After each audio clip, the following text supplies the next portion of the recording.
some of them have multiple questions. And so if I want to kind of direct them, I will say, you had a question about this, and that'll cue them to ask the right one.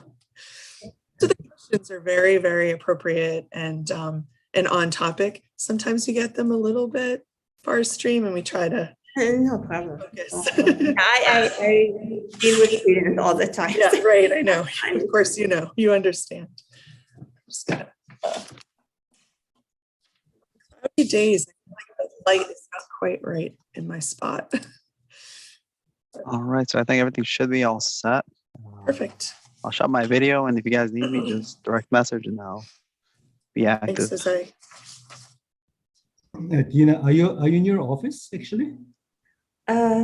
Actually, I'm at CIC, Oh, it's, just one block away from my office at MIT. oh, okay, okay. Is that where your company is? Mhm. All right. So, Jen, in case you weren't aware, Dina has a startup company. Right. A couple of years ago. It's like going really well. She has like That's fantastic. 30, 40, 50 employees. Wow, that's fast. No, actually, Okay. let's keep this MIT stuff. Okay. The company. Sure. Different. But that's been great. Yeah. It's great. Yeah. Thank you. Thanks, Bob. Excellent. Yeah. Yeah. Fantastic. So I think we might have been at MIT at the same time, Tina. Oh, really? I defended my dissertation in November of 03. My graduation date was technically February of 04, but I finished a complete draft in the spring of 03 and then had a baby. Yeah, I also I graduated in 2003. You're right, right. Right. So I saw it on your bio. That's how I knew. I don't recall you. I was in course 13 at the which isn't a course anymore. Actually, what is 13? So it was Ocean ocean engineering. So it became part of mechanical engineering. I see. But I work with Art Baggerer, who spanned both the ECS and ocean engineering. So I was working on sonar systems, not RF.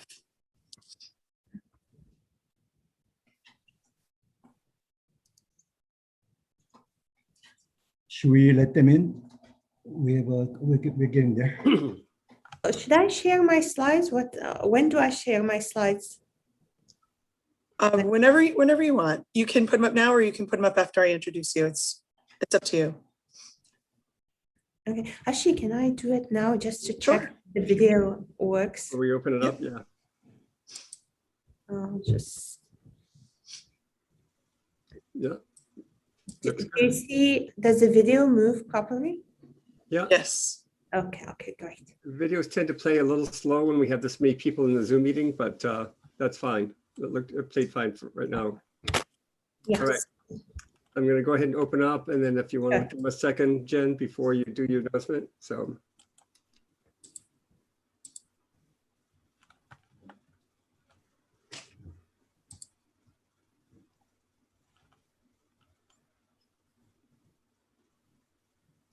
Hi, everyone.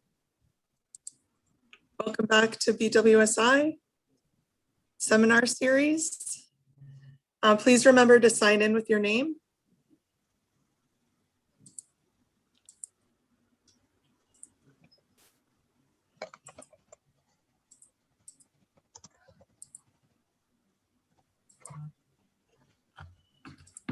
Okay, can everyone hear me okay?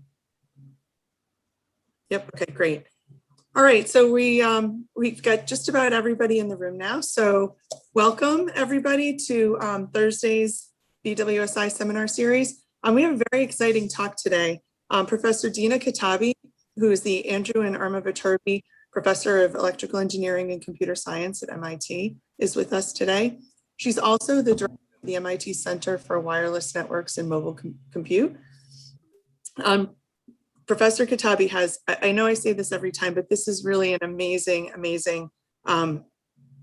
career achievements. So as you have seen from some of our past presenters, she is also a member of the National Academy of Engineering, which is a very prestigious honor. She is a MacArthur Fellow. She has won the ACM Prize in Computing and the ACM Grace Murray Hopper Award. She has 2 SIGCOMM Test of Time Awards. She has a Sloan Fellowship and the IEEE William Bennett Prize. She's a co-founder of a startup company called Emerald Innovations. And she's going to talk to you today about some of her research in RF wearable technology. She got her bachelor's degree at Damascus University and her master's and PhD here at MIT. And so please remember to put your questions in the chat, and I will call on you at the appropriate time. And with that, thank you so much, Dina, for being here today, and I'll turn it over to you. Hi, everyone. Thanks, Jen, for the nice introduction. And hi, guys. It's a pleasure to talk to you. So let me share my slides.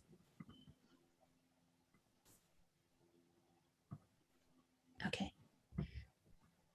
So I'm going to talk to you today about my work on passive monitoring of people and their physiological signs and its application to COVID-19. So I work on wireless systems, and recently over the last 5 years and so I have been interested in how we can use wireless systems in the healthcare system. And when I tell people about that, like same as Jen has just done, they think about wearables. So they think, yeah, okay, yeah, I have this wearable. It monitors my heartbeats, and it's like I use it when I jog, etc. So actually, it's not about wearables. It's actually, when we talk about these new technologies, we refer to them as the invisibles. Basically, we want to be able to monitor your heartbeats, your breathing, your sleep, everything, but without asking you to wear any devices on your body. So let me try to explain this. So I'm sure all of you guys have a Wi-Fi box at home. And imagine if that Wi-Fi box becomes smarter. So it can use the wireless signal in the environment to analyze your sleep, your movements, your heartbeats, your respiration, your interaction with other people. And it does this without asking you to wear any wearable devices on your body. So this is exactly what my student and I have been working at MIT. And we developed this new type of wireless box. It looks very much like a Wi-Fi box. We call it the Emerald box. It sits in the background and analyzes the electromagnetic field using signal processing and machine learning. And from that, it can get all these physiological signals. So let me first show you an illustrative video. So here what you see is the home, the wireless signal, of course, spread inside the home traverse walls, and they reflect off the human body because our bodies are full of water.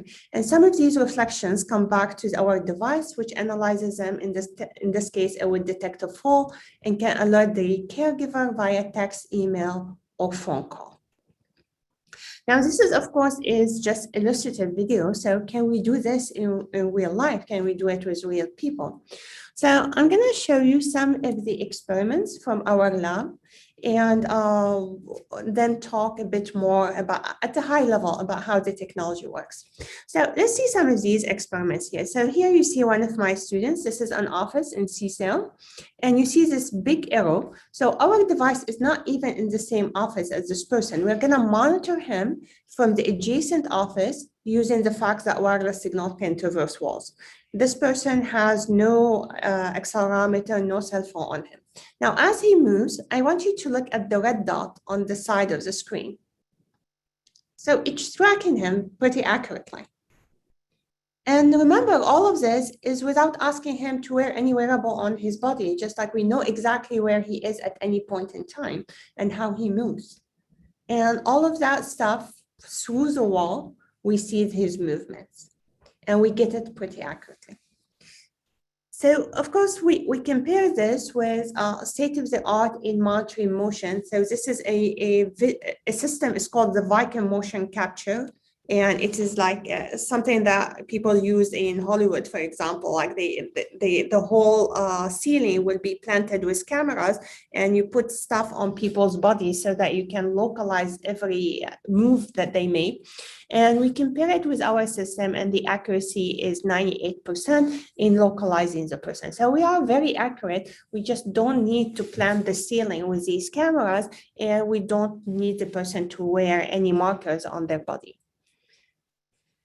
We can monitor many other things, not just the movement. So here I'm going to show you that we can monitor sleep. Now, when I tell people that we can monitor sleep, the thing that comes to mind is that we are monitoring the movements during sleep. So that would be something called actigraphy. And you might be thinking, okay, so I can understand that your device is able to see these people as they walk to bed, when they stop tossing around in bed, when they leave the bed. So that would be a measure of sleep, as I said, based on actigraphy. But it turns out that we can get much more than that. We can actually get an understanding of sleep similar to the understanding that one can get if they can understand your brain waves, the EEG of the person. So when you go to sleep, your brain waves change and enter different stages: awake, light sleep, deep sleep, and REM, or rapid eye movements.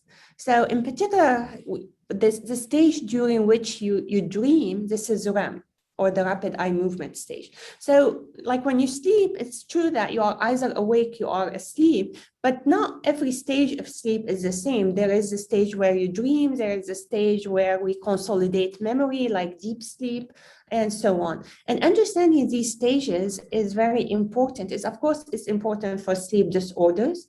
In fact, in the US, almost 1 in every 3 people have some sleep problems. So it's very important to understand that. But it's also important for understanding it for a variety of diseases. Just to give you another example, so people who have depression, they typically tend to have this stage, rapid eye movements, happening too early during the sleep. So that is one of the signs of having depression. Now, of course, it's not the only sign, or it's not like 100% of people who have depression have that, but this is one of the things that happens during depression. So if you can monitor these sleep stages accurately, you can understand sleep, but also you can understand other diseases and medical conditions. Now, today, if you want to get the sleep stages of someone, you send them to a sleep lab, like you see here, and they put electrodes on their head and body, and they ask them to sleep like this with all of these electrodes. And that, of course, is very difficult. And this is how we do sleep staging today, or sleep studies. And this is taken in Mass General sleep lab.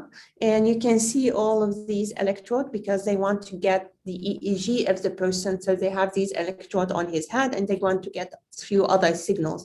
So this is not comfortable. You cannot do this every night. And even when you do it, maybe it's not representative of how this person sleeps. Maybe he's uncomfortable because of all of these things.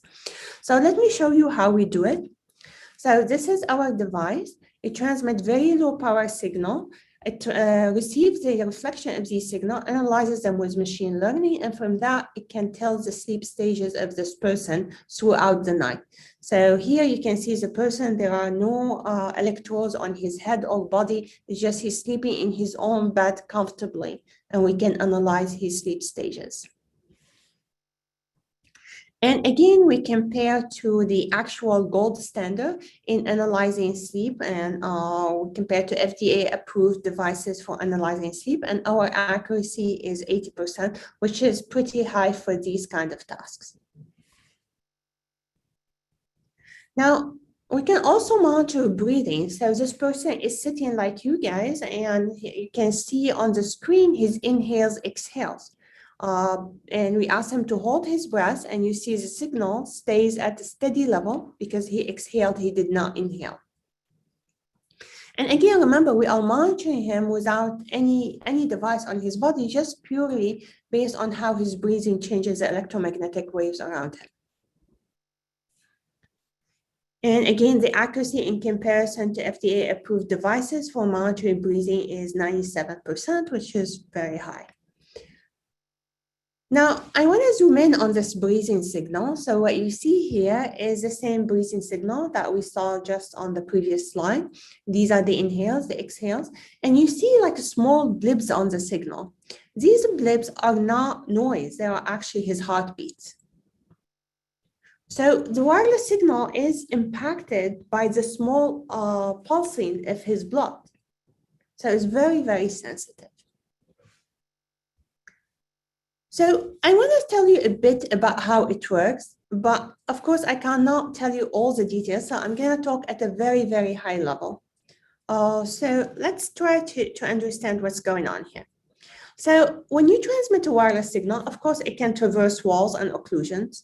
It reflects off the human body because our body has water in them. And we analyze these minute reflections that come back to our receiver and try to understand something about this person. Now, the first thing that you can think of is if you are trying to monitor the location of the person. So we all know this very simple equation. Distance is equal to reflection time multiplied by the speed of light.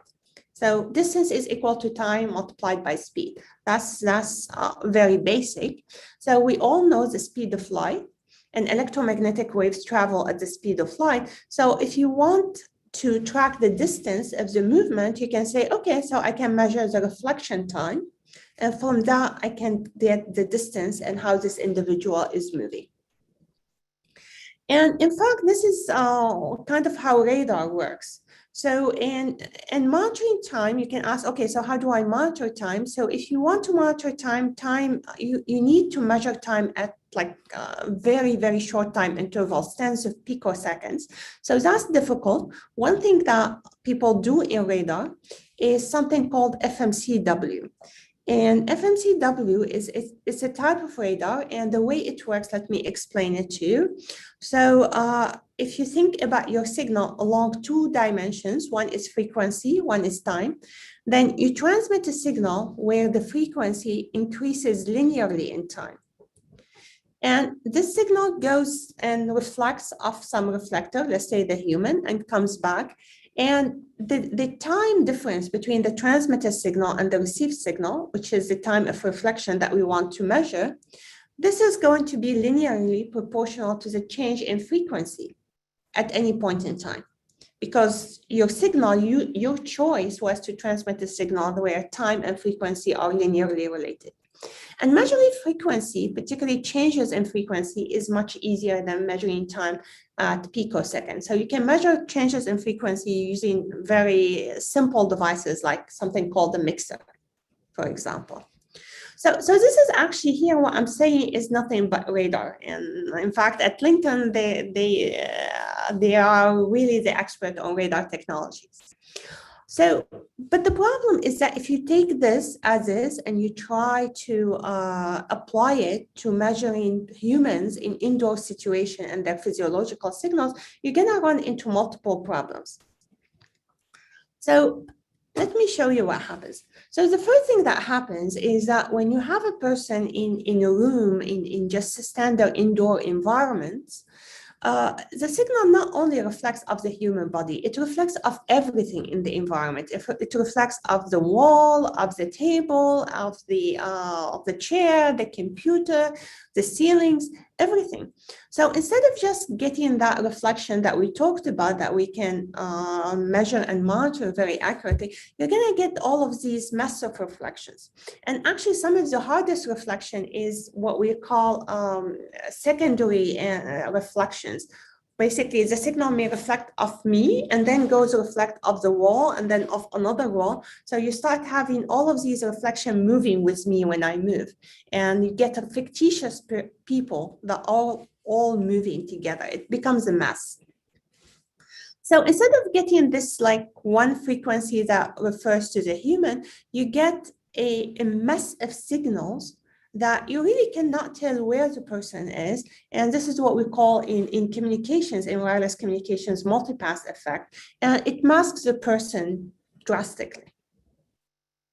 Okay, so if you want to get these devices or these invisible sensing technology, you need to address these problems.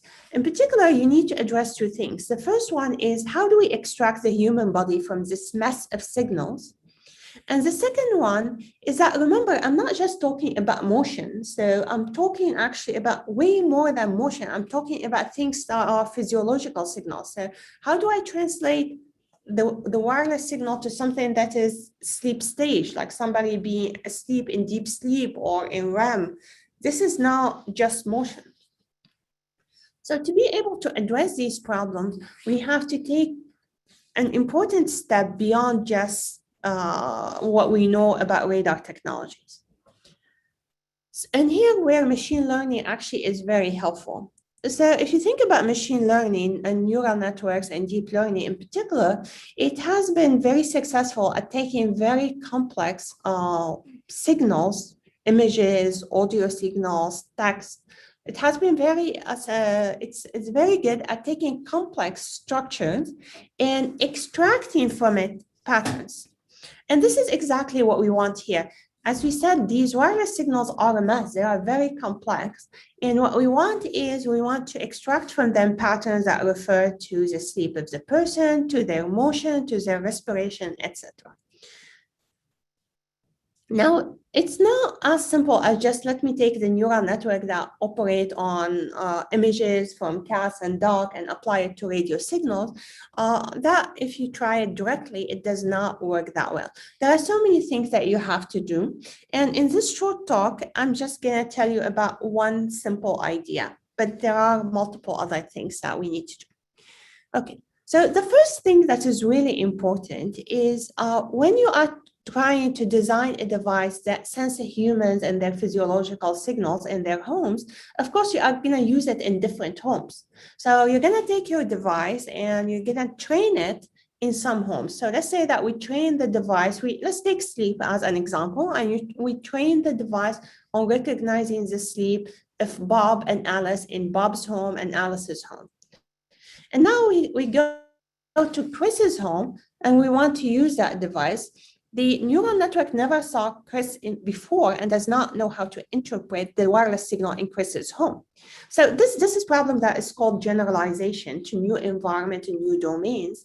And in this context, basically, Alice and Bob are the source domain and Chris is the target domain.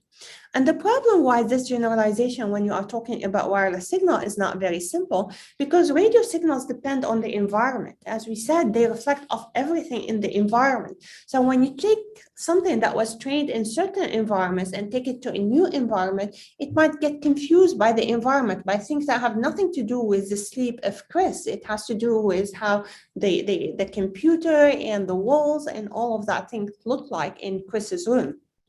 And that is something that you don't want to happen. So what can you do? So we need to remove these extraneous information that are irrelevant to the task of interest. And we want to have the neural network removing these extraneous information and focusing on the information that are relevant to the task. So here's one way to try to do this at a high level. So there is something called adversarial domain adaptation. And the way it works, let's say that you take some input, in our context, it's going to be the radio signal, and you encode that input to a representation, E of X.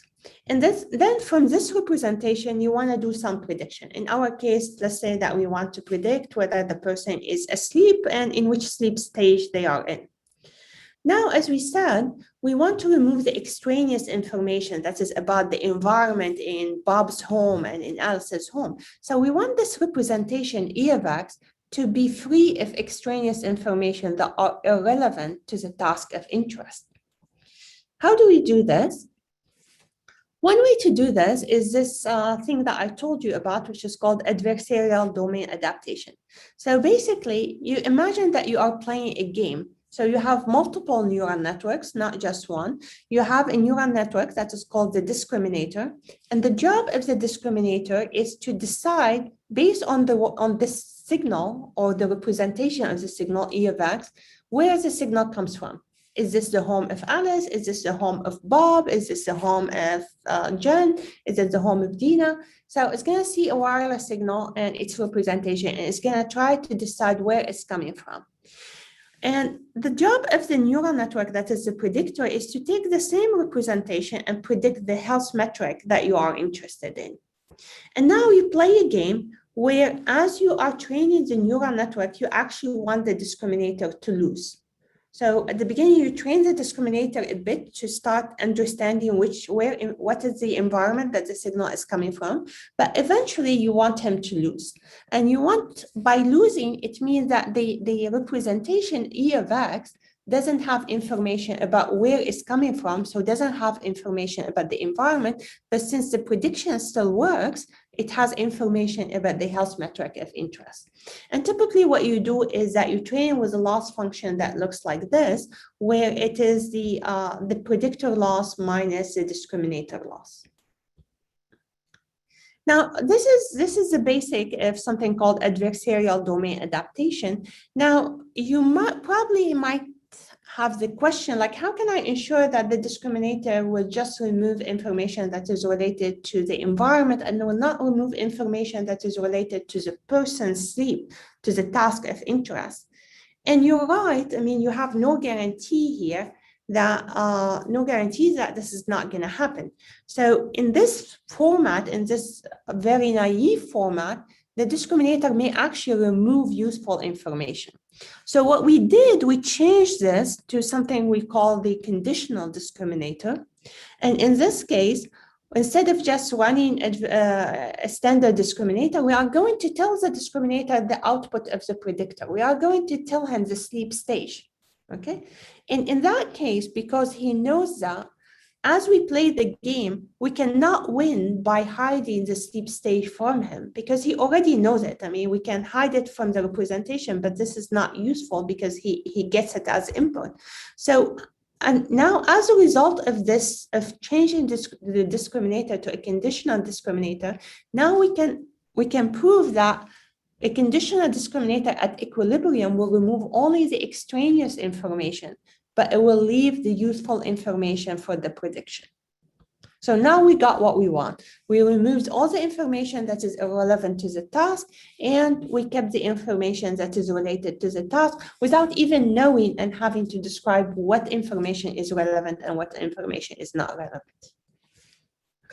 So this is very high level, and I want to go back and show you, of course, there are many other things that we do to make these things work and to train a neural network that understand electromagnetic waves, but I hope that you got a flavor. And now let's go back and see what else we can do.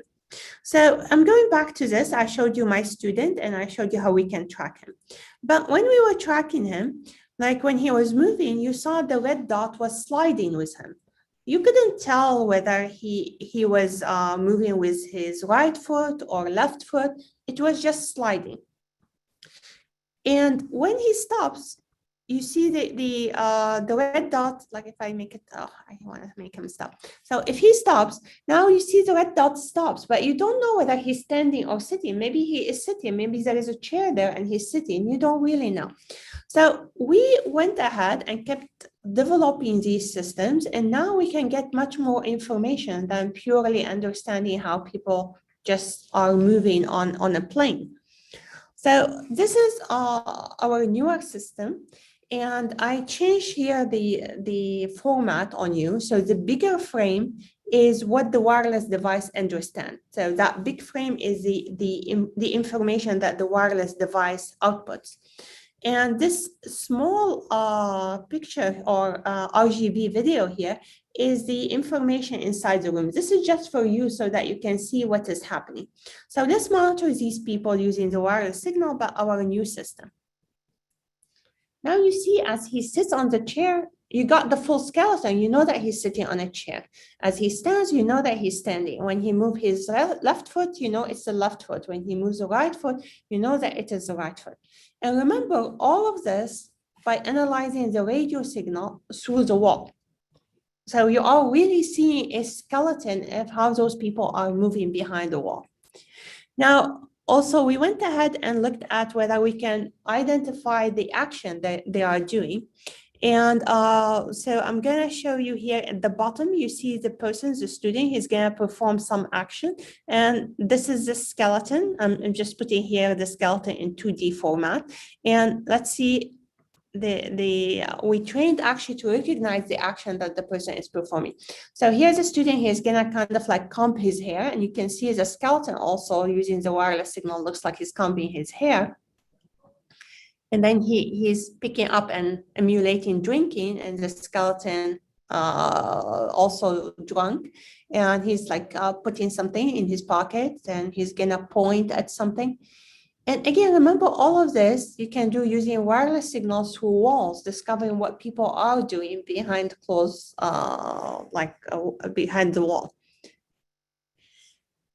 Now, of course, there are many applications for this technology, but in particular, we are interested in the healthcare domain. We are interested, basically understanding the physiological signal of people, how they are impacted by diseases, and what happens to our breathing, our motion, and as a result of disease, and how that can be used to improve the health of the individuals. So we monitor many diseases, as you can see here: Parkinson's, Alzheimer's, atopic dermatitis, Crohn's, etc. But I want to show you some of the results from one particular disease. Before I want to show you, this is our device, as you can see on the wall. It's just very non-obtrusive. It just sits on the wall and monitors a person. It doesn't need any information or interaction. So I want to show you some of our results monitoring patients who have COVID disease. So last year, I'm sure all of you guys heard about COVID has impacted dramatically assisted living and retirement homes. And because they have, of course, older people who are already sick, it caused a huge problem in those communities.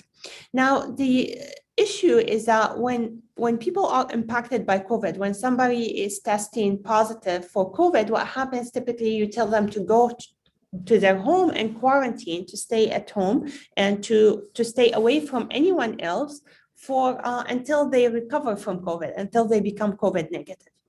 But imagine those older people sitting there trying to recover from COVID, and they are already sick. And what if actually things go wrong? What if they are having breathing depression? What if they are having problems? There is nobody around because they are supposed to quarantine and not to see or contact anyone. So you want to monitor those patients as they are recovering to make sure that the recovery process is smooth and no problems are happening.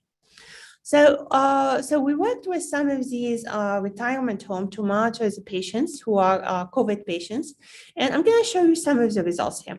So here, what you see, we are monitoring the breathing of this patient. So on this side, you see the breathing of the patient on April 7, and she had 23 breaths per minute. So her breathing rate was high. Now you can see on the other side, here, April 11, so this is 4 days later, and the breathing rate is 18 breaths per minute, so significantly lower. So the patient is recovering, and her breathing rate is decreasing, going back to its baseline. So when people also recover, they become more agile, so they move much faster. So here again, you see a patient between 2 different days. And on April 8, you can see the motion is much slower and the balance is much worse. Just 3 days later, the patient can move much faster and is more agile and more able to move. So all of these are good signs of recovery from COVID. But of course, not everything is great. Sometimes you have problems. And what I'm showing you here is abnormal breathing of one of the COVID patients. So this is actually his breathing signal. These are the ups and downs. This is breathing. So remember, when I showed you the breathing signal of a healthy individual earlier, it was very nice sinusoidal signal. Now here you see every breath is different length. So you see this breath is much wider than this breath. And also the amount of air, the depth of the breath of each breath is very different from the other breath. So this is abnormal breathing. And in fact, I mean, we all know that basically COVID affect the respiration system and affect the lungs. And actually being able to monitor breathing completely contactless is very important. So I'm gonna show you some of the information that you can get from understanding the breathing of the individual. So this is a patient who ended up going to the hospital because she had a problem in a respiration problem. So if you see each one of these blue curves is the histogram of her breathing rate on a particular day. So the first one you can see here, April 8th. So this is the first histogram of her breathing. The next day is on April 9 and so on. So now if you look at these histogram, you can see at the beginning, the breathing rate was decreasing. So the patient was getting better. Then on April 14, suddenly the breathing rate jumped. And indeed, the patient ended up in the hospital on that day. And it was problematic. The patient stayed in the hospital for about a week. So you see, this is April 14. And then the next day is April 21st after she came back from the hospital. And you can see here, like then the breathing rate started decreasing again, and eventually the patient recovered. So if you look across COVID patients and how they recover, you see three patterns of recovery. So some patients actually have a difficult recovery process, like the one that I showed you, and they end up in the hospital. So this is the process that I showed you, the breathing rate jump, and then eventually she recovered. Other patients, they have symptoms, but the breathing rate goes smoothly. So you see their breathing rate decreasing smoothly day by day, and then eventually they recover. And then the third type is the type that we always hear about, which is the asymptomatic patient, and their breathing rate is the same all the time.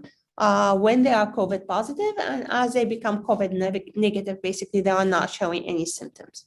So by being able to monitor the breathing and the motion of these patients as they recover, we can detect problems, we can detect different recovery process of COVID patients. Now, I want to end by talking a bit more about all of us, like the rest of us. We didn't get COVID, but we definitely got impacted by COVID. Because we have our devices deployed with many people, we can see how COVID changed the behavioral pattern of different people. I told you, so here's our device. We called it, as I told you, the Emerald device. And this blue line here is just a large trajectory over 2 hours for one person. So I showed you at the beginning, like my student movie and the red dots. So if you take the trace that this red dot tracks, you get trajectory like this. So from that, we can tell the behavior of people and how it changed before and after COVID. So I'm gonna look at, just show you an example from one of the people that we were monitoring. And this is a healthy individual. This person is not a patient. So you remember probably that the lockdown in Massachusetts happened, I think, around March 14 or 13. So this orange line and these two arrows before the lockdown and after the lockdown. And what you see here, every column is 1 day, and time goes from top to down. And this is the hour in the day, and then this arrow, the x-axis is the day the 1 day after the other. So let me explain the colors. So the pink refers to when he goes to sleep, he goes to bed. The green is when he goes to the kitchen, and the brownish color is when he goes to the bathroom. So you can see, like before the lockdown, this person actually goes home, like black means that he's not within the coverage area of the wireless signal. So we are not seeing him. So you can see that before the lockdown, this person hardly goes home to just sleep. I mean, doesn't do much at home. So if you take a day, for example, of his life, he goes to bed, all this pink stuff, and he wakes up, he goes to the bathroom to do his showering and toileting, and then he leaves the home. And in the next day, he comes back, just enters the kitchen a bit, and then he goes to sleep. And again, repeats. And you see here, like the weekend, these 2 days here before the lockdown, these are the weekend. He travels during the weekend because his spouse lives in a different state. So his patterns are very regular. Now, the lockdown happened around March 14th, and you can see his behavior after the lockdown has changed dramatically.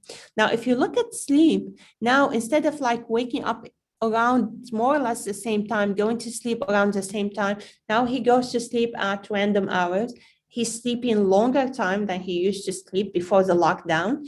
And you can see the green is all over the place. He's like keep entering the kitchen. And I'm sure you guys remember the early days of the lockdown and how like we all like just try to like just compensate for anxiety by going to the kitchen every now and then and snacking, picking up some food. And you can see also like he started napping in the afternoon, like these small pink blocks here. These are afternoon naps. So there is a huge change of behavior just around the lockdown that happened in Massachusetts. And to start seeing a regular sleep, naps, more entering the kitchen, all of that stuff. Now, of course, this is just like the changes here were not drastic. You can see like some changes. I can show you some changes in sleep that we see in some patients, which could be like more. So here I'm going to plot sleep like this. The blue box is when the person is asleep in bed. Sorry, when the person is in bed. So you see this person goes to bed around slightly after 11 p.m., wakes up around 8 a.m. And this wide red is deep sleep. This is light sleep. This is REM, and this is being awake. Now I can, using this representation, I can plot a whole month of sleep very easily. So this is the month of sleep starting, as we said, March 3rd all the way to March 30th last year. And you can see the lockdown happened, I guess, March 14th. And you can see this person, this is a different person from the previous person, but we see some very much similar patterns, like the naps in the afternoon here. And you see that instead of like waking up exactly around the same time, now it is way more disrupted. And also when to go to sleep now changes from one day to the next. Now, let me show you this person. So this person didn't have a great sleep before the lockdown. So you see the sleep is disrupted. But after the lockdown, it's completely segmented. Like you see, he sleeps a bit, wakes up. So you see the blue disappears, and then he goes to sleep, wakes up, and just like he's hardly sleeping in any regular way. So, of course, the lockdown impacted us differently, but definitely created a lot of anxiety for many people. And one of the things that anxiety does, I'm sure all of you know this from our own experience, is that it impacts our ability to sleep. And that you see directly now with all of those people. I'm going to stop here. And as I said, really what we are doing in my group at MIT is to try, it's what we call the move from wearables to the invisibles. Like we want to be able to monitor health, but we want to monitor it in a completely non-obtrusive way. It's just our devices, we want them to disappear into the environment. People, they live their lives the same way they live it today. But at the same time, when there is any health issue, we can detect it and we can alert the persons themselves or their caregiver. Of course, I want to end with one point. Of course, when you have technologies that can see through walls and can monitor physiological signals, you have to be very, very careful about privacy and security. So in our research, of course, everything that we do, we first like have a protocol and we get IRB approval so that we are sure that the research is ethical and we are not doing anything that could harm the individuals. And in addition to that, of course, we are very careful and having a solution to address privacy issues, security issues, all of that. So I'll stop here and take any questions. Thank you, Dina. That was fascinating. That was that was some really exciting technology, and there are a lot of questions from the students. I guess maybe we could start with maybe pulling the thread on the security a little bit. Sydney, you had a question about security considerations and privacy. Yeah, so I was wondering, since it's so precise, I feel like this would be something that either a robber could use, it could be used in the government.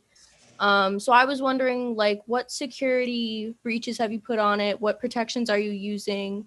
And basically just how are you stopping outsiders from seeing what's going on inside your own home?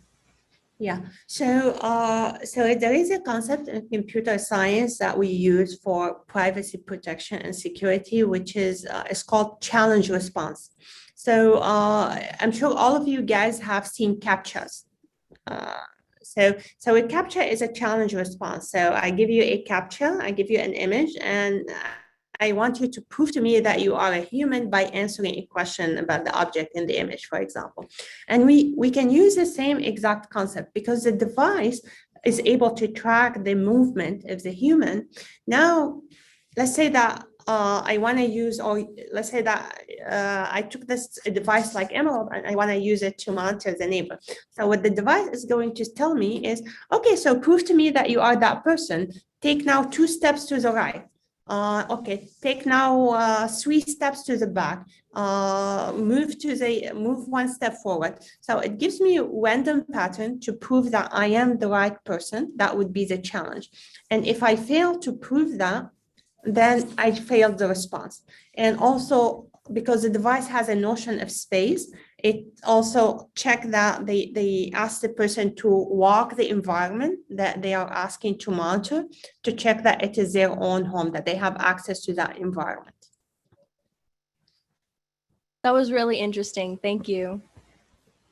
Sure. Sanath, you had a question about the impact, safety impact.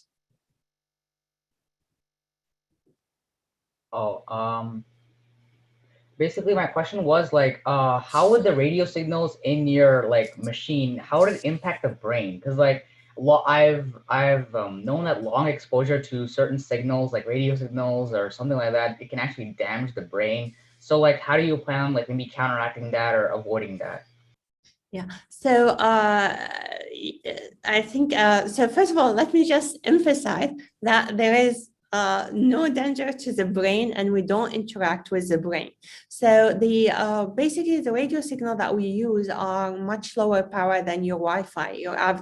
The average Wi-Fi that you have in your home, I have in the environment around me, we have at MIT everywhere. So these signals don't have any known health effect on people. They are widely used. Now, the examples that you are talking about are examples where you have much larger power, different type of signals altogether.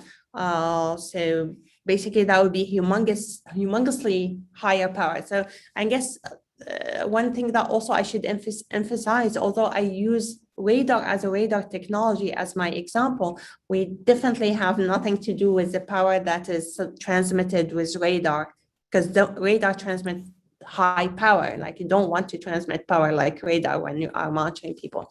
So to try to avoid all of these issues that related to any potential danger to health from wireless signals, you want to operate with signals that are at the same power as Wi-Fi or even lower power than Wi-Fi in this part of the spectrum that we know that we all are familiar with and is safe for the health. Yeah, thank you for your answer. Sure.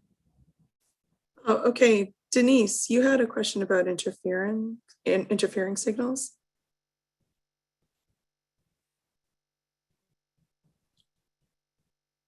Yes, hi. My question was, do signals from other devices affect the signals from Emerald? If so, would these signals affect its accuracy and how much? Yeah, so this is a very interesting question. I mean, of course, like when we have Wi-Fi, we all have the experience that we could have interference. So different wireless signals are different. So our signal, as I said, is very, very low power, like more than 1,000 times lower power than Wi-Fi. So it doesn't interfere with Wi-Fi or cellular or any of those signals because it's just very, very low power. And also it's resilient to interference from other signal. And that you can do with a special coding. Basically, if you get interested in wireless signals and communication and transmission, basically you can make your signal very low power, but you can put on top of it a form of code that allows you to boost the power to someone who understands the code. Okay, that makes sense. Thank you. Okay, Brandon, you had a question about making this cost effective. Oh yeah, I was wondering, yeah, how cost effective is this device? And assuming it is more costly than using wearable devices, how much of an obstacle do you think that'll pose in actually implementing it? Yeah, so cost of these kind of devices is very much depend on the number of devices that you produce. So like I tell people, like if you produce of the Emerald device as many as we produce Wi-Fi boxes, it will be no more expensive than your Wi-Fi box. But it's all whenever you are producing electronics, really it's about mass production. So the reason why any particular electronic device, not any, but the vast majority of consumer devices are cheap is because you produce a mass production. If you try, the first time anyone produced one of those devices, it was expensive because you are like putting a whole assembly line to produce one device. All right, thank you. Sure. Amanda Sherman, you had a question about other applications or uses. Okay. It might take me a while to scroll up in the chat just because there's so many messages. Actually, do you want someone else to go first? It's going to take me this question. Sure, if you want, we can skip forward and come back to you. How about Ditanshu? You had a great question about diagnosing things early. Yeah, thank you so much for your excellent presentation. I am really fascinated by the invisible technology, that aspect. So I was wondering whether this technology could be used to diagnose long-term and short-term diseases before the patients do, or if they're feeling not so well, but they don't really know if they have the disease. Yeah, so I mean, of course, all of the potential of these devices, we don't really know about everything because, I mean, once you start using it and seeing what they can detect, what they cannot detect, we will learn much more. But I can tell you that for sure that in certain cases, of course, yes. Like we in particular, one of our, we are working with medical doctors who are using the device to monitor Parkinson's patients. So they are interested in Parkinson's and that's what they were focused on.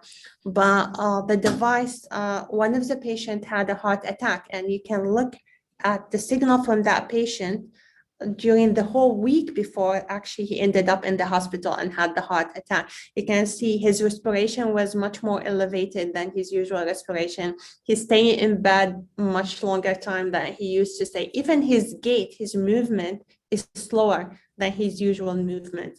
So the device definitely can give you signs that there is something that's earlier than actually when the exacerbation happens, and hopefully can help people reacting early on. Thank you so much.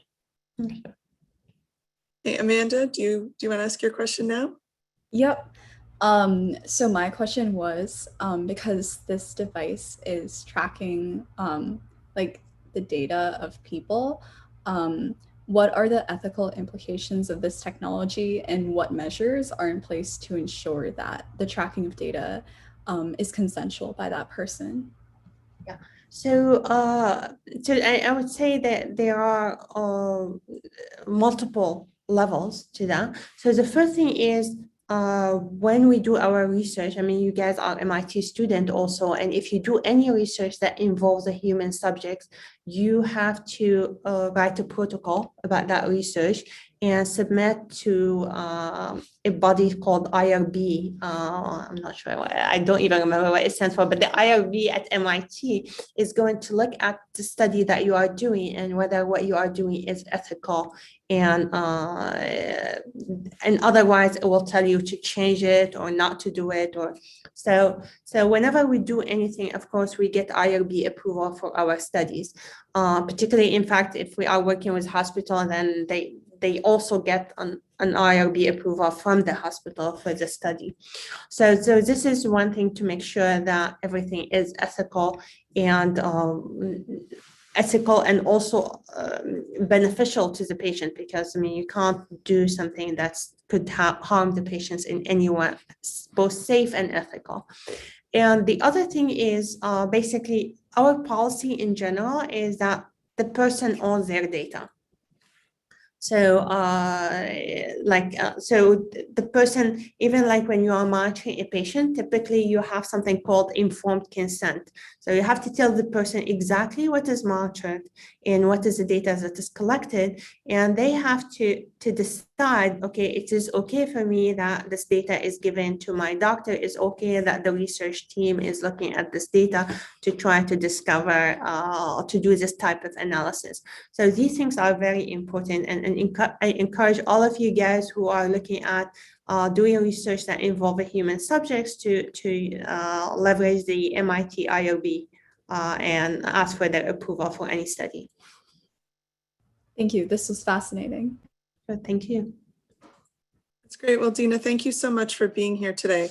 We have two students who are part of the Medlytics class who'd like to thank you on behalf of all of BWSI. So Jasmine Young and Lucas Lee, could you unmute and please thank our speaker?